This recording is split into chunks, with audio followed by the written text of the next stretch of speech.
An open glass tube is immersed in mercury in such a way that a length of 8 cm extends above the mercury level.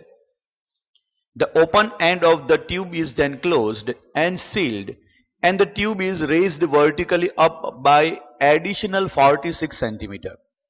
What will be length of the air column above the mercury in the tube now? Atmospheric pressure is to be taken as 76 cm of mercury. Tube is immersed in mercury. Let us say it is sufficiently long tube, out of which 8 cm of this tube is lying outside, but it is an open tube. So at this reference or at this surface, there would be atmospheric pressure acting over here. Now it is given that in the same condition the tube is sealed and closed and it is raised above by additional 46 cm. Already 8 cm was there and additional 46 cm it is raised. So 46 plus 8, that would become equal to 54 cm. Due to the conditions that would be existing inside, we know that mercury will be rising in the upward direction. We require to now calculate that what will be the level of, or what will be the length of air column in the tube above the mercury. So this is how the problem geometry goes.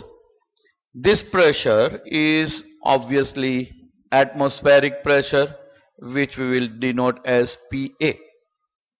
Let us say that now the pressure inside the tube after sealing it becomes equal to P, because it is a closed system now.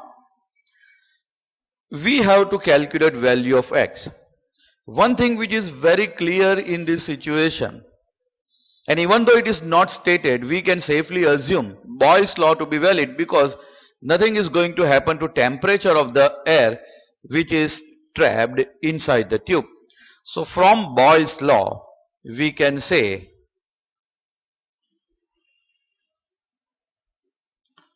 and this law is applied to the air which is existing over here.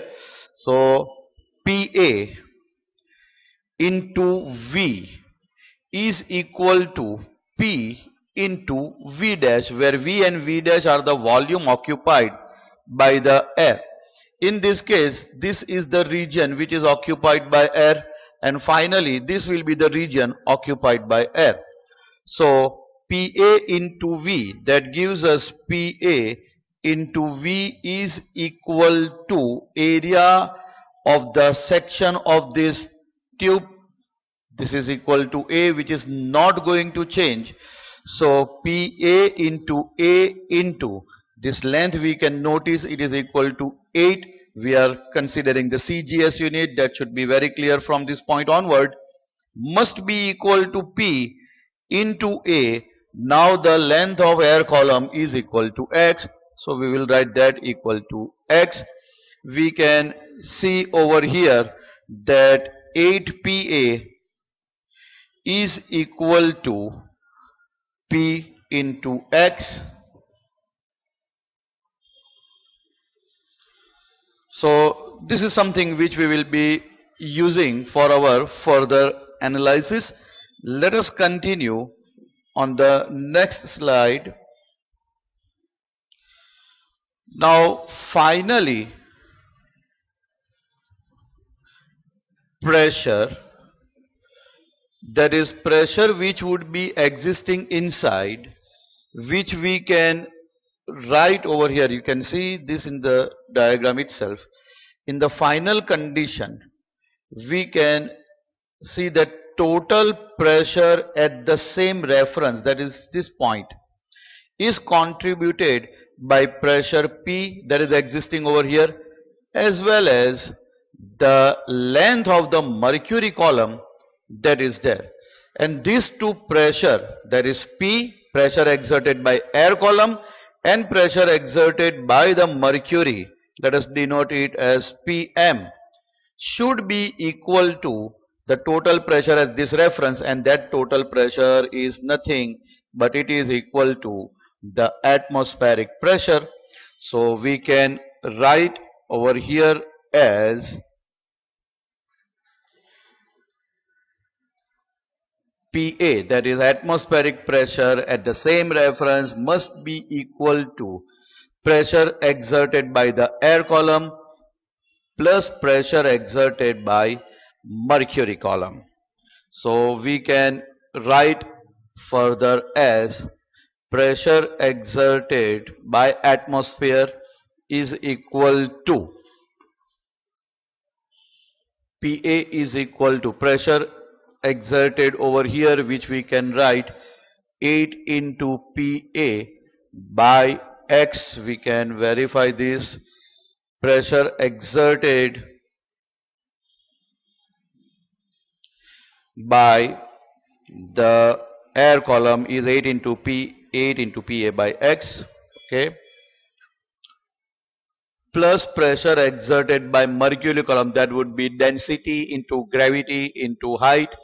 So density of mercury into gravity into height of that mercury column. If we see that, we can clearly see that part as this height of mercury column is equal to 54 minus X, that is according to the geometry itself. So rho into G into 54 minus X. Now pressure exerted by the atmosphere, which we will write as rho of mercury into G into H, that is 76 centimeter of mercury, must be equal to 8 by X into rho into G into again 76 centimeter of mercury plus rho into G into 54 minus X. We can readily cancel out the term rho G on both the sides. That gives us 76 is equal to 76 into 8 divided by X plus 54 minus X. Taking LCM and putting the X on the left hand side, we get 76X is equal to 76 into 8 plus 54X minus X square. So that gives us X square plus 22X minus 76 into 8. That can be written as, now if we want to simplify this, we can write X square plus 38X minus 16X minus 76 into 8 equal to 0. We are simply following the mathematics, that is solving the quadratic equation by finding the factors. So that gives us X minus 16 plus 38 X minus 16 equal to 0.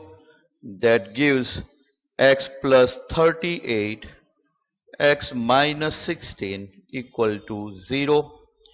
So X can be equal to minus 38 centimeter or X can be equal to positive 16 centimeter. Very obvious that from the selected reference X has to be positive. So correct option is 16 centimeter. And we see that option D is satisfying this condition.